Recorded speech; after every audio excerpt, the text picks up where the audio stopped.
নিউজিল্যান্ডের ক্রাইস্ট চার্চের মসজিদে আন্নুরের মধ্যে জঙ্গিবাদী এক ক্রুসেডার পাখির মতো গুলি করে একাই শতাধিক অর্ধশত মুসলমানদের রক্ত দিয়ে আল্লাহর ঘর পবিত্র মসজিদকে রঞ্জিত করলো।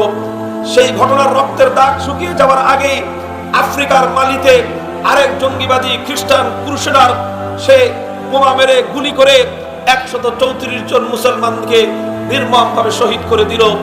এভাবেই চলছে আজ গোটা পাশ্চাত্য জুড়ে মুসলমানদের রক্ত নিয়ে নির্মম হোলি খেলা। মুসলমানদের এই অবস্থা। অপরদিকে পাশ্চাত্য খ্রিস্ট জগৎ, ইউরোপিয়ান, তারা খুব ভালো আছে না? তারা ভালো নাই। ওরা এই হিংস্রতার পথ বেছে নিয়েছে। ওদের ঘরে ঘরে জঙ্গিবাদী জন্ম নিচ্ছে, ওদের ঘরগুলো থেকে সন্ত্রাসবাদীরা তৈরি হচ্ছে। কারণ কি? কারণ ওরা আজকে ইসলাম এবং মুসলমানদের বিরুদ্ধে পাগলা কুকুরের মতো হয়ে গেছে।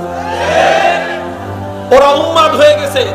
যে জাতি উন্মাদ হয়ে যায়, কোশ্চিন কালেও তাদের অন্তরের মধ্যে শান্তির কোনো ঠিকানা থাকতে পারে না। পশ্চিমা ক্রুসেডাররা জঙ্গিবাদী খ্রিস্টানরা আজকে হায়নার রূপ ধারণ করেছে। এই রূপ ধারণ করার দ্বারা স্পষ্ট প্রমাণ যে আসলে তাদের অন্তরের মধ্যে শান্তি নেই। অশান্তির দাবানলে তারাও চলছে। এক কথায় বলতে গেলে মুসলমানরা মরে অশান্তিতে চলছে, আর ওরা মুসলমানদেরকে খুন করে ওরাও অশান্তির অনলে পুড়ে ছারখার হচ্ছে। কাজে আজ যদি আমি এ কথা বলি, পৃথিবীর জনপদগুলোতে আজকে শান্তি নাই, সারা দুনিয়ার মানুষ শান্তি নিরাপত্তার জন্য হাহাকার করছে, তাহলে এটাই হবে আজকের পৃথিবীর সঠিক এবং বাস্তব চিত্র।